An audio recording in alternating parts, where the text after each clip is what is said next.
Dear learners, welcome back to our channel Learn English with Venkat.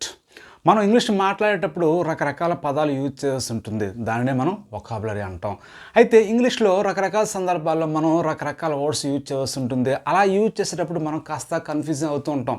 ఎందువల్లంటే కొన్ని రకాల words ఒకే రకమైన మీనింగ్ ఇస్తూ ఉంటాయి కనుక.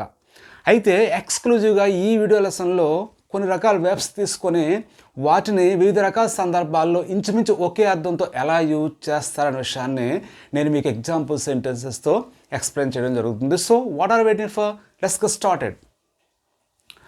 First one is hike, increase. ఇవి రెండు కూడా వెబ్సే.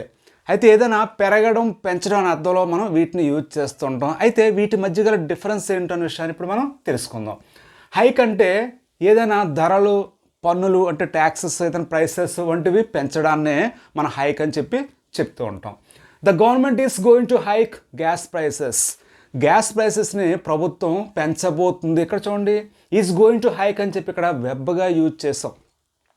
పెంచబోతుందని చెప్పి ఎలా చెప్పాం.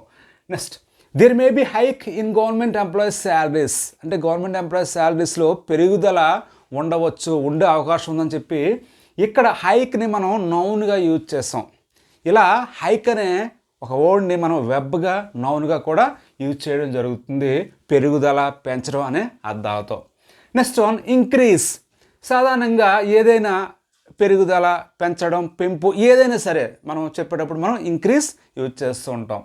The water level has increased in the dam. ఆ డ్యామ్లో వాటర్ లెవెల్ పెరిగింది, ఇంక్రీజ్ అయిందని చెప్పి మనం అంటూ ఉంటాం.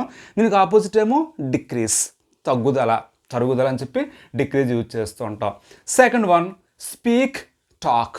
ఇవి రెండు కూడా వెబ్సే. స్పీక్ అనేదాన్ని మనం ఏదైనా ముఖ్యమైన విషయం గురించి ఫార్మల్గా ఎవరితోనైనా మాట్లాడేటప్పుడు యూజ్ చేస్తూ ఉంటాం. ఎక్కువగా అటువంటి సందర్భంలో ఒక వ్యక్తి ఎక్కువగా మాట్లాడుతూ ఉంటాడు. ఈ స్పీక్ అనే వెబ్ నుంచే స్పీచ్ అనే నౌన్ రావడం జరిగింది. అలాగే లాంగ్వేజెస్ గురించి ప్రస్తావించినప్పుడు కూడా మనం ఈ స్పీక్ యూజ్ చేస్తూ ఉంటాం. ఈ స్పీకింగ్ కంటిన్యూస్లీ, అతను కంటిన్యూస్గా ఏకదాటిగా మాట్లాడుతూ ఉన్నాడంటే మిగతా వాళ్ళు వింటూ ఉన్నారంటే అక్కడ ఒక వ్యక్తి ఎక్కువగా మాట్లాడుతున్నాడని చెప్పేటప్పుడు ఇలా మనం స్పీక్ యూజ్ చేస్తూ ఉంటాం. She speaks many languages. ఆమె ఎక్కువ భాషలు మాట్లాడుతుందని చెప్పి ఇలా లాంగ్వేజెస్ ప్రస్తావించినప్పుడు కూడా స్పీక్ యూజ్ చేస్తూ ఉంటాం. Next, talk. టాక్ అనే దానికి కాలక్షేపానికి, ఏదైనా జనరల్గా కాలక్షేపానికి పిచ్చాపాటిగా మనం మాట్లాడుతూ ఉండేటప్పుడు అవి అంత ముఖ్యమైన విషయాలు కాకపోవచ్చు. అటువంటి సందర్భంలో మనం టాక్ యూజ్ చేస్తుంటాం. They have been talking about movies for an hour.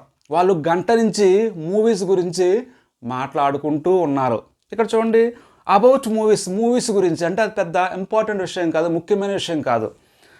I have talked to him over that issue.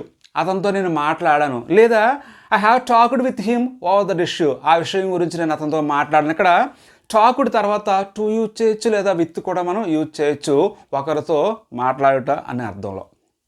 Friends, next one is remember, recollect. Remember అనగా గుర్తుకు రావడం, ప్రయత్నం లేకుండా, అంటే మనం ప్రయత్నం చేయకుండానే ఏదైనా విషయం మనకి గుర్తుకు రావడం అన్న సందర్భంలో మనం రిమెంబర్ యూజ్ చేస్తుంటాం. Example, I remember seeing him somewhere. అతను ఎక్కడో చూసినట్లు గుర్తుకు వస్తుందంటే నేను ప్రయత్నం చేయకపోయినా ఆ విషయం నాకు గుర్తుకు రావడం జరుగుతుందని చెప్పి ఇలా రిమెంబర్ యూజ్ చేస్తాం. రీకలెక్ట్ అంటే ప్రయత్నం చేసి గుర్తుకు తెచ్చుకోవడం. Let me recollect where I saw him. నన్ను గుర్తుకు తెచ్చుకొని అతను ఎక్కడ చూశాను అంటే నేను గుర్తుకు తెచ్చుకోవడానికి ప్రయత్నించని అని చెప్పి ఇలా మనం ప్రయత్నం చేసి గుర్తుకు తెచ్చుకోవడానికి సందర్భంలో రీకలెక్ట్ యూజ్ చేస్తుంటాం. Next one, rotate and revolve. Rotate అంటే తన చుట్టూ తాను తిరగడం. చూడండి, ఏ టాప్ రొటేట్స్. ఉంగరం తిరుగుతుందంటే ఆ ఉంగరం తన చుట్టూ తాను తిరుగుతుంది. అలాగే the earth rotates around it's axis. అంటే భూమి తన కక్ష చుట్టూ తాను తిరుగుతుందని చెప్పి ఇలా తన చుట్టూ తాను తిరగటాన్ని అర్థంలో మనం రొటేట్ యూజ్ చేస్తూ ఉంటాం. రివాల్వ్ అంటే ఒకదాని చుట్టూ తిరగడం.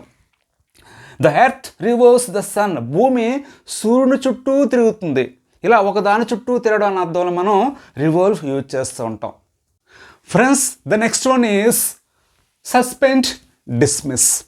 సస్పెండ్ అనగా తాత్కాలికంగా విధులకు హాజరు కానివ్వకపోవడం. అంటే ఏదైనా ఒక ఉద్యోగి తప్పు చేసిన ఆరోపణలు వచ్చిన తర్వాత అతన్ని తాత్కాలికంగా విధులకు హాజరు కానివ్వకుండా ఉండడాన్ని సస్పెండ్ అంటాం. ఎందువల్లంటే అతని మీద ఎంక్వైరీ జరుగుతున్నప్పుడు ఆ ఎంక్వైరీ పూర్తి కావడానికి అతన్ని కాస్త విధులకు తప్పించడం జరుగుతుంది. అలాంటి సందర్భంలో మనం సస్పెండ్ యూజ్ చేస్తాం. He was suspended for his action. అతను చేసిన పనికి సస్పెండ్ చేయబడ్డాడు. ఇక్కడ చూడండి, హీ వాజ్ సస్పెండెడ్ అని చెప్పి ఇక్కడ పాసివ్ వాయిస్ యూజ్ చేస్తాం. నెక్స్ట్ డిస్మిస్ అంటే ఉద్యోగం నుంచి పూర్తిగా తొలగించుట. అంటే ఏదైనా ఆరోపణలు వచ్చిన తర్వాత ఆరోపణలు ప్రూవ్ అయిన తర్వాత అతన్ని కానీ ఆమెని కానీ ఉద్యోగం నుంచి పూర్తిగా తొలగింపబడ్డం అన్న అర్థంలో మనం ఇక్కడ డిస్మిస్ యూజ్ చేయడం జరుగుతుంది.